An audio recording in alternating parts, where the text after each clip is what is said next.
नमस्कार विद्यार्थियों, हमारे द्वितीय वर्ष के दूसरे प्रश्न पत्र के पाठ्यक्रम में प्रसिद्ध कथाकार फणीश्वर नाथ रेणु की एक मुख्य कहानी लालपान की बेगम शामिल की गई है।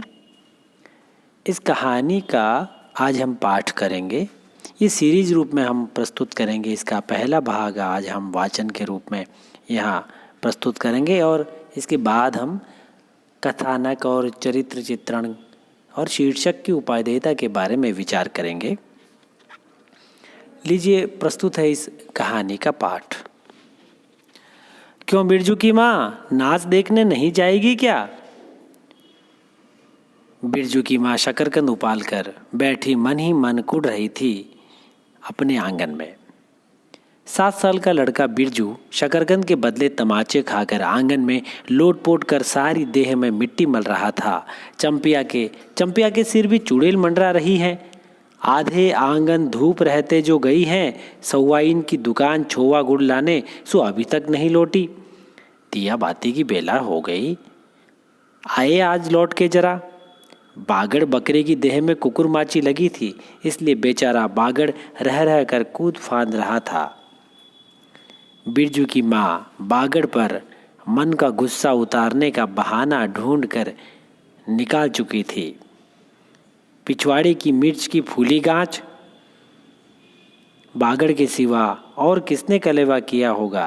बागड़ को मारने के लिए वह मिट्टी का छोटा ढेला उठा चुकी थी कि पड़ोसिन मखनी बुआ की पुकार सुनाई पड़ी।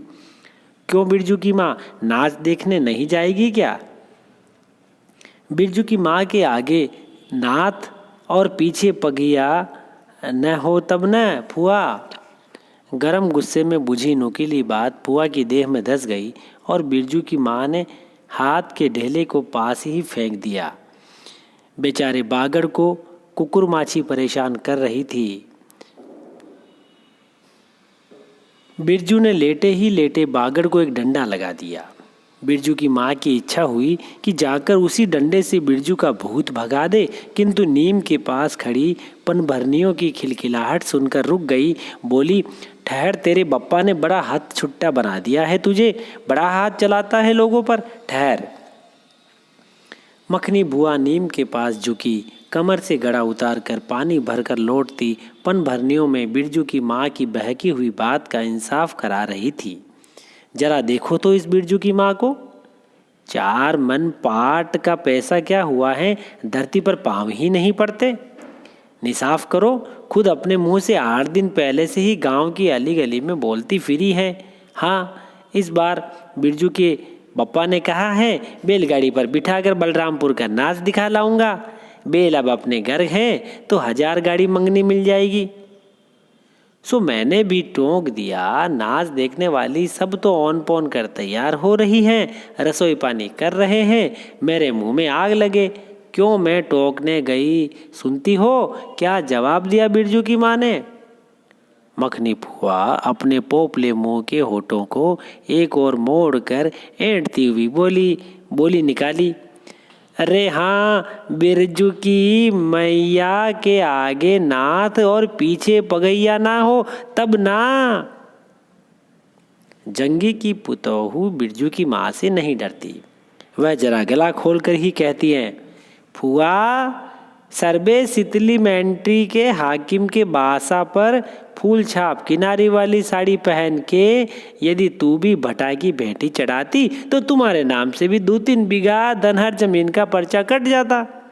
फिर तुम्हारे घर भी आज 10 मन सोना बंगपाट होता, जोड़ा बेल खरीदता, फिर आगे नाथ और पीछे सैकड़ों पगैया झूलती। जंगी की पुतोहू मुँह जोर है, रेलवे स्टेशन के पास की लड़की है। 3 ही महीने हुए गोने की नहीं बहू होकर आई है और सारे कुरमा टोले की सभी झगड़ालू सांसों से एक आध मोर्चा ले चुकी है। उसका ससुर जंगी दागी चोर है, सी किलासी है। उसका खसम रंगी कुरमा टोली का नामी लठेत, इसीलिए हमेशा सींग खुजाती फिरती जंगी की पतोहू। बिरजू की माँ के आंगन में जंगी की पुतोहू की गला खोल बोली, गुलेल की गोलियों की तरह दनदनाती हुई आई थी। बिरजू की माँ ने एक तीखा जवाब खोज कर निकाला, लेकिन मन महसूस कर रह गई। गोबर की ढेरी में कौन ढेला फेंके। जीभ के जाल को गले में उतार कर बिरजू की माँ ने अपनी बेटी चंपिया को आवाज दी, अरे चंपिया, आज लोटे तो तेरी मूड़ी मरोड़ कर चूल्हे में झोंकती हूँ। दिन दिन बेचाल होती जाती हैं। गांव में तो अब थिएटर बेस्कोप का गीत गाने वाली पतुरिया पतोहू सब आने लगी हैं। कहीं बैठ के बाजे ने मुरलिया सीख रही होगी। हर हर जाई, अरे चंपिया। जंगी की पुतोहू ने बिरजू की माँ की बोली का स्वाद लेकर कमर पर गड़े को संभाला और मटक कर बोली, चल दीदिया चल, इस मोहल्ले में लाल पान की बेगम बसती है। नहीं जानती, दोपहर दिन और चौपहर रात बिजली की बत्ती भग भग कर जलती है। भग भग बिजली की बत्ती की बात सुनकर न जाने क्यों सभी खिलखिलाकर हंस पड़ी। फुआ की टूटी हुई दंत पंक्तियों के बीच से एक मीठी गाली निकली, शैतान की नानी। बिरजू की माँ की आंखों पर मानो किसी ने तेज टॉर्च की रोशनी डालकर चौंधिया दिया।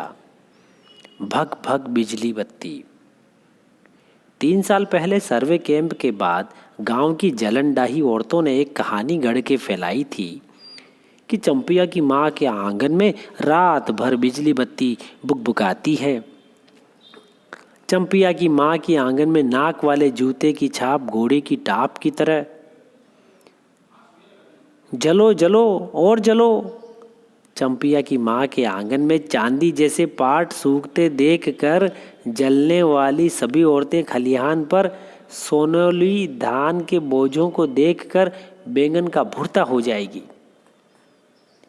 मिट्टी के बर्तन से टपकते हुए छोवा गुड़ को उंगलियों से चाटती हुई चंपिया आई और माँ के तमाचे खाकर चीख पड़ी, मुझे क्यों मारती है? सौवाइन जल्दी से सौदा नहीं देती है।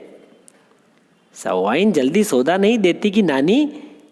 एक सौवाइन की ही दुकान पर मोती झरते हैं जो जड़ गाड़ कर बैठी हुई थी। बोल, गले पर लात देकर कल्ला तोड़ दूंगी हर जाई, जो फिर कभी बाजे ने मुरलिया गाते सुना। चाल सीखने जाती है ट्यूशन की छोकरियों से।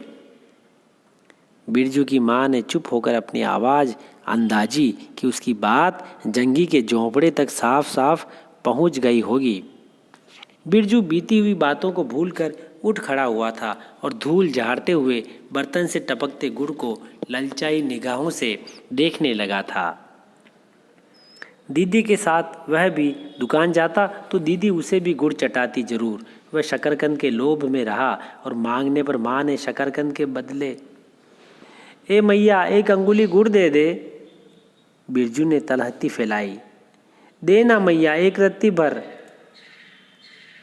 एक रत्ती क्यों? उठा के बर्तन को फेंक आती हूँ पिछवाड़े में, जाके चाटना। नहीं बनेगी मीठी रोटी। मीठी रोटी खाने का मुंह होता है। बिरजू की माँ ने उबले शकरकंद का सूप रोती हुई चंपिया के सामने रखते हुए कहा, बैठ के छिलके उतार, नहीं तो अभी। 10 साल की चंपिया जानती है शकरकंद छीलते समय कम से कम 12 बार माँ उसे बाल पकड़कर झकझोरेगी, छोटे छोटे खोट निकाल कर गालियाँ देगी। पाँव फैला के क्यों बैठी है उस तरह बेलज्जी? चंपिया माँ के गुस्से को जानती है। बिरजू ने इस मौके पर थोड़ी सी खुशामद करके देखा, मैया, मैं भी बैठकर शकरकंद छीलूं? नहीं, माँ ने झिड़की दी। एक शकरकंद छीलेगा और 3 पेट में। जाके सिद्धू की बहू से कहो 1 घंटे के लिए कढ़ाई मांग कर ले गई तो फिर लौटाने का नाम नहीं। जा, जल्दी जा। मुंह लटकाकर आंगन से निकलते निकलते बिरजू ने शकरकंद और गुड़ पर निगाह दौड़ाई। चंपिया ने अपने झबरे केश की ओट से माँ की ओर देखा और नज़र बचाकर चुपके से बिरजू की और एक शकरकंद फेंक दिया। बिरजू भागा। सूरज भगवान डूब गए, दिया बत्ती की बेला हो गई। अभी तक गाड़ी।